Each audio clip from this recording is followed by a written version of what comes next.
छोरी मान्छेलाई आमा बनिनु जरुरी छ नै जस्तो लाग्छ कि अब ठिकै हो आफ्नो आफ्नो इच्छाको कुरा हो जस्तो लाग्छ यो कुरा तिमीलाई? जरुरी त अब त्यो प्राकृतिक कुरा हो होइन, त्यो त नभई नहुने होइन। एक त अब त्यो भगवान्को पालादेखि नै अब भगवान्को वरदानै पनि होला। अब एकजना छोरी मान्छे छोरी भएर जन्मेपछि त्यो आमा बन्नै पर्ने अब प्राकृतिक नियम पनि होइन।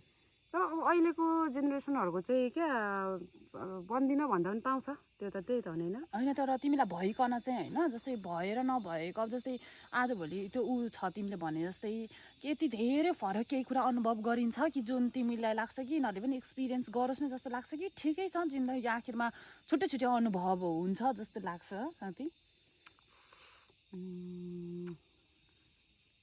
त्यो सबैले भोग्नै पर्छ जस्तो लाग्छ हौ, भोग्नै जस्तो लाग्छ। त्यस्तो लाग्छ? त्यस्तो लाग्छ मलाई चाहिँ। ल म ऊ गर्छु ल। हेर कति होची आएको हेरमा घाँटी घाँटी यसरी बसिदिनु नि त। त्यस्तै लाग्छ है तिमीलाई? होस् नै अनुभव गरोस् न जस्तो नि लाग्छ? गर्नुपर्छ, सबैले गर्नुपर्छ जस्तो लाग्छ।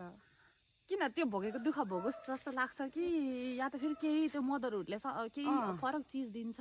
त्यो आमा भन्ने शब्द त यस्तो राम्रो हो कि त्यो सुन्दा नै होइन, सुन्दा नि एकदम राम्रो।